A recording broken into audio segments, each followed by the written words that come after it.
This is Goku's son, DBZ, and welcome back for actually my first top 10 list in 2 weeks. And today will be the top 10, my personal top 10 favorite Square Enix games.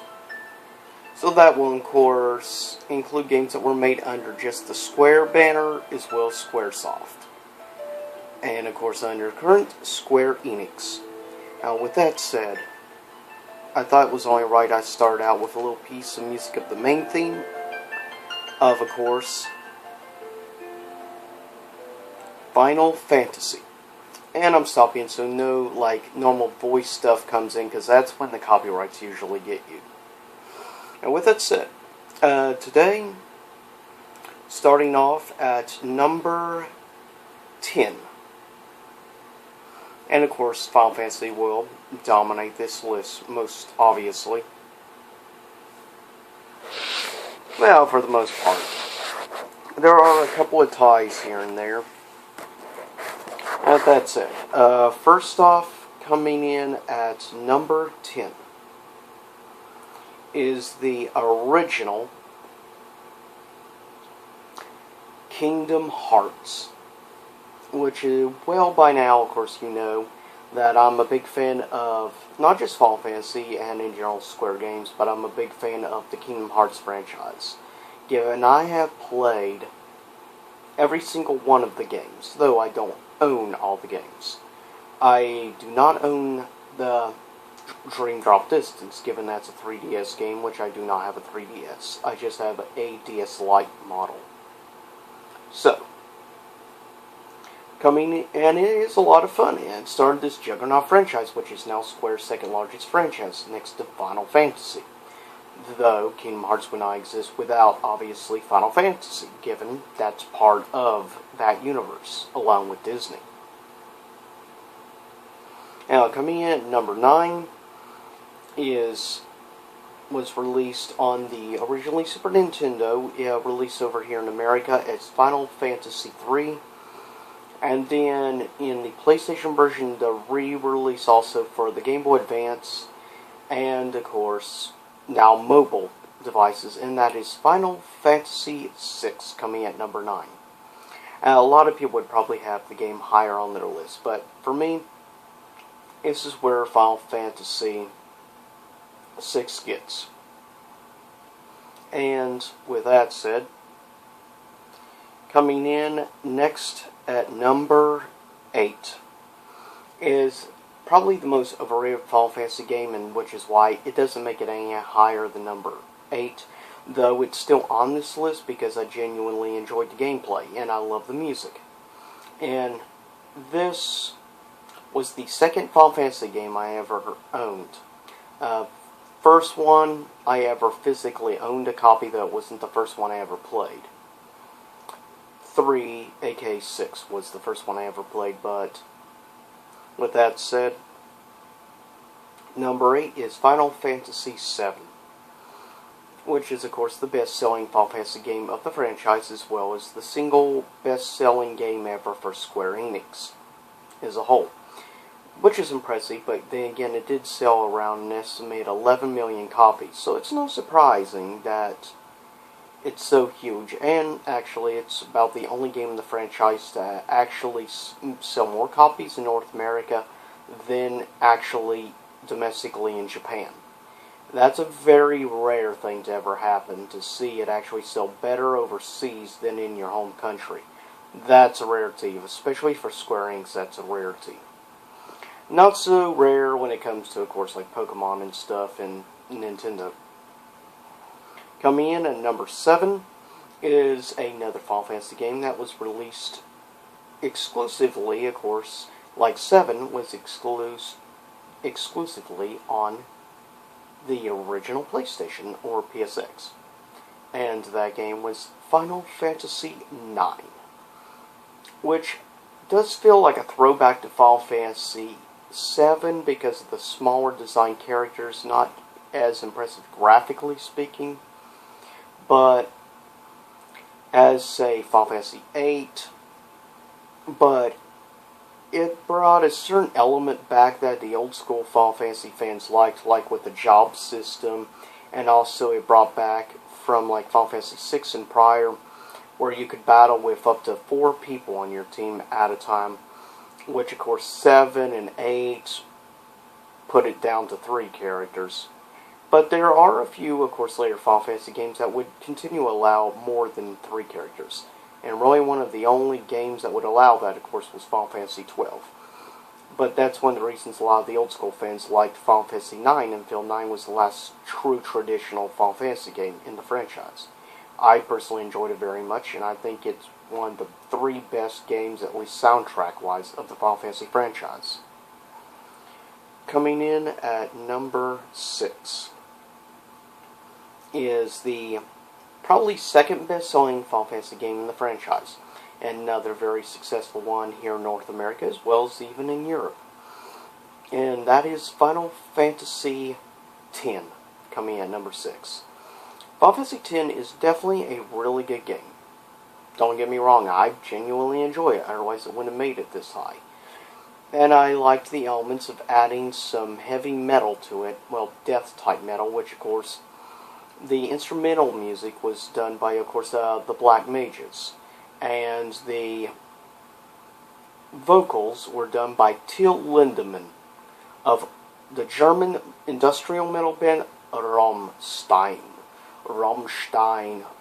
However you want to pronounce it. I prefer saying Rammstein, but to each their own. But was definitely incredible piece of music. It really suits that big major battle towards the end of the game.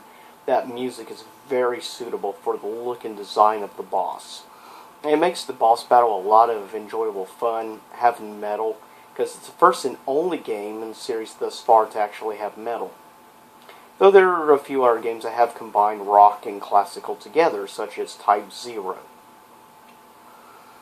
Coming in at number 5 is another pretty big success, I might add, and that is Final Fantasy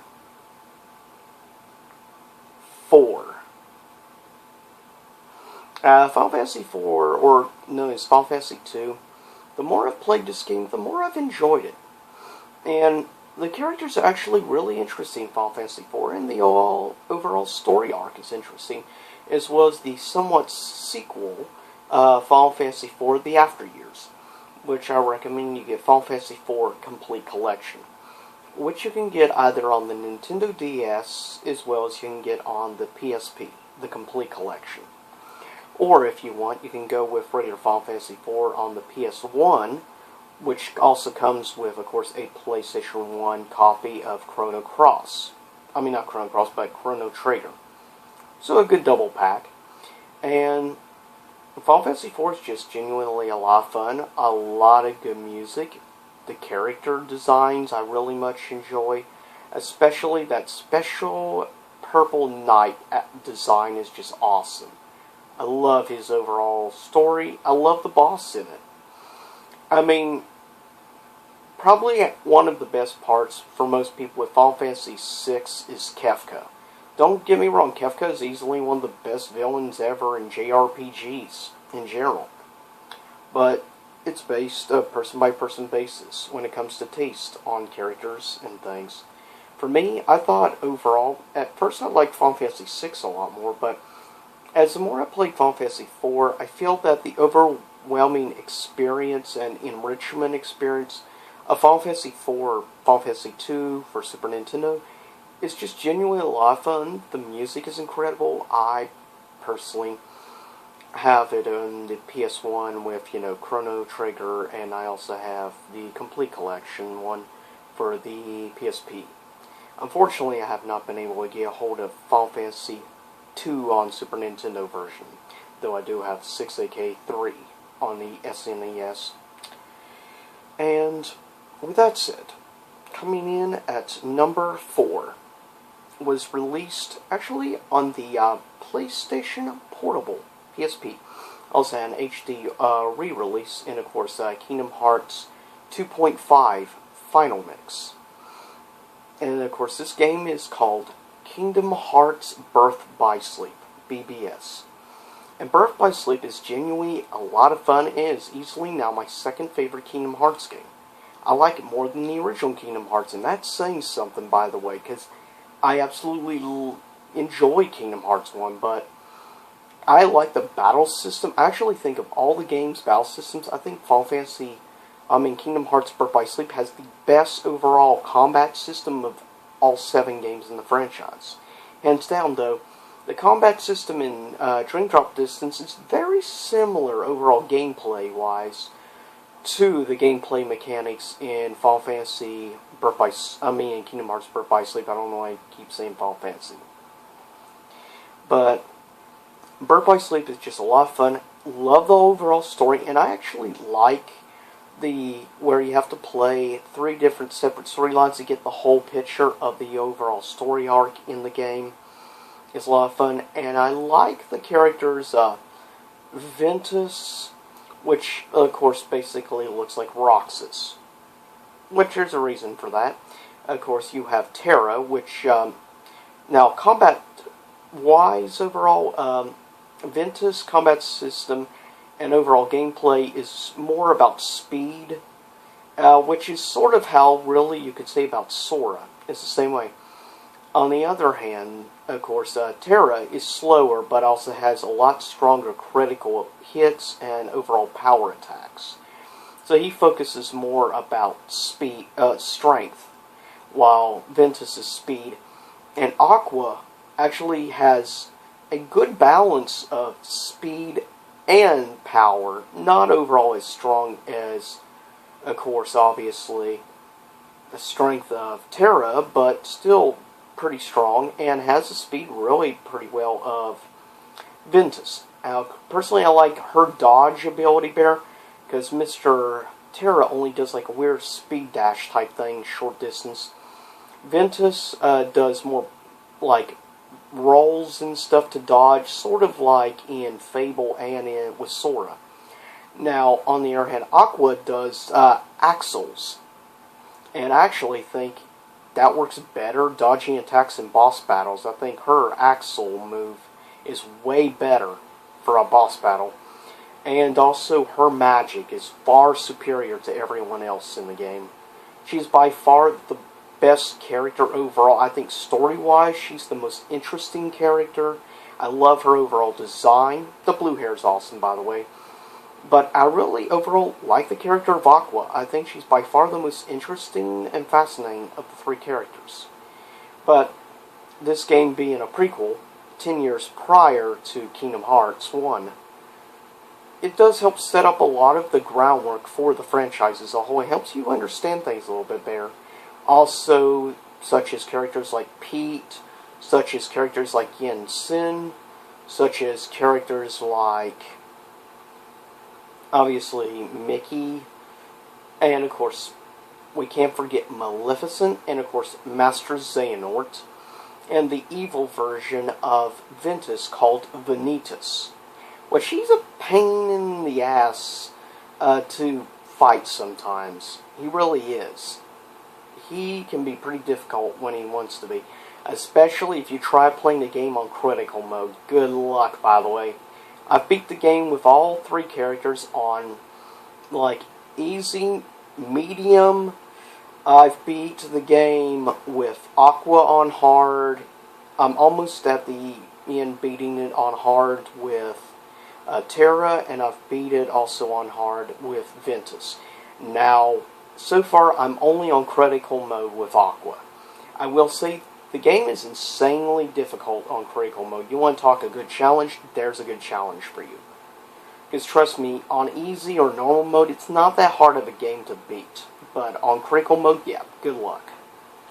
Coming in at number 3 is a well-balanced overall game, and hands down considered to be probably one of the top 10 greatest Square Enix games of all time, as well as one of the most loyal followings of any Square game of all time, and I really wish they would debut characters from this particular game in the Kingdom Hearts universe.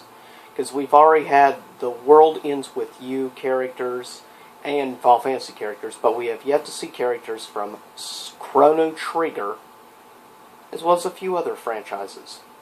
But Chrono Trigger comes in at number 3, and also tied with it at number 3 for the bronze is another amazing, it's a JRPG slash survival horror type of elements, and it is called Parasite Eve, which is an incredible game. And yes, Chrono Trigger and Parasite Eve are tied at number 3.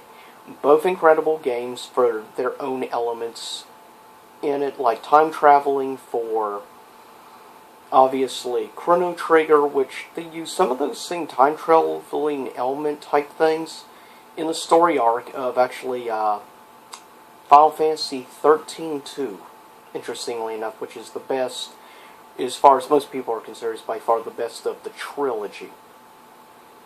Just saying. Coming in at number 2. Interestingly enough, is number 2 in its own franchise. Well, overall, number-wise. Kingdom Hearts 2 comes in at number 2. And by far the best of the Kingdom Hearts games.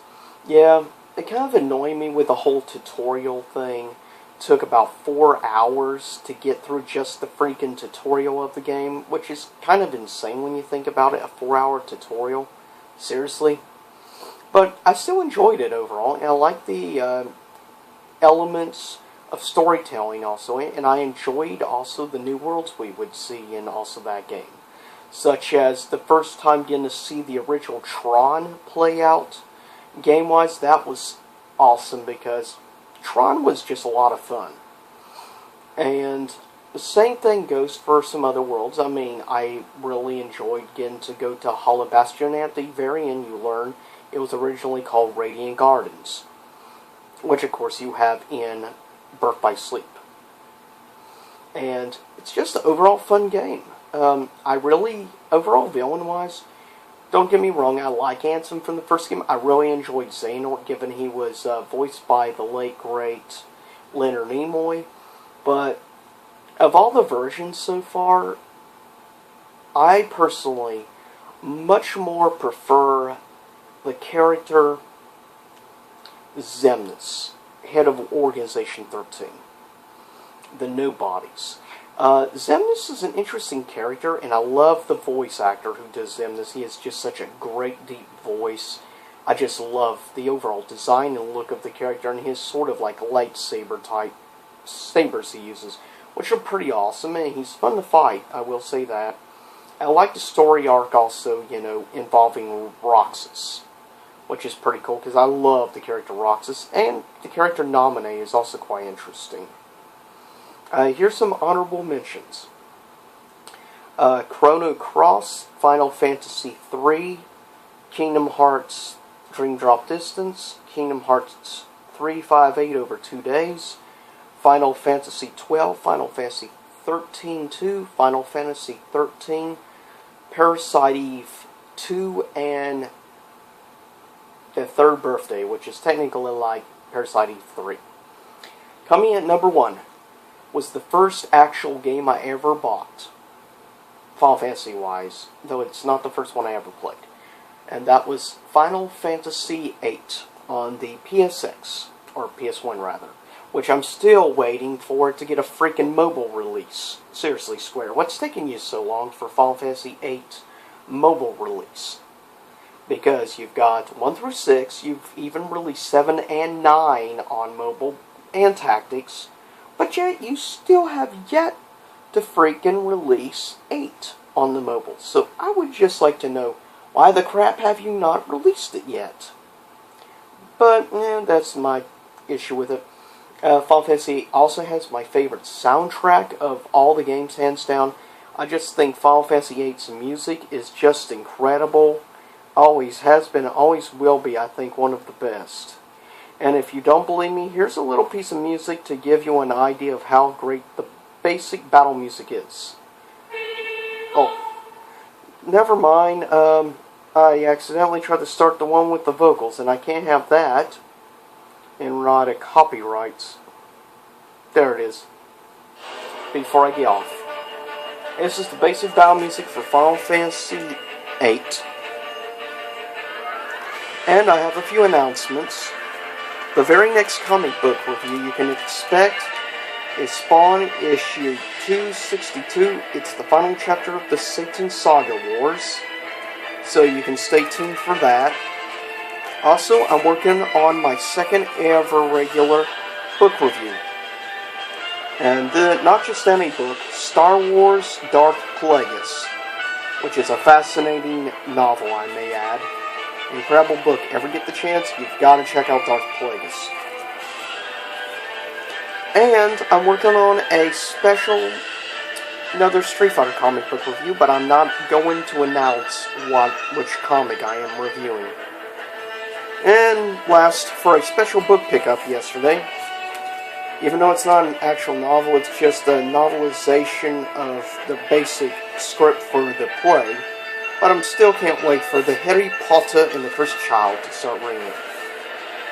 But I'll see you next time here in YouTube land.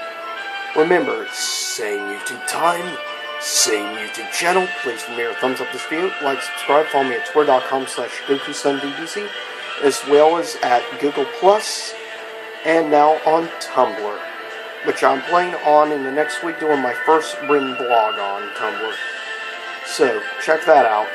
And I'm working on a mystery video game review as well. So I'll see you next time.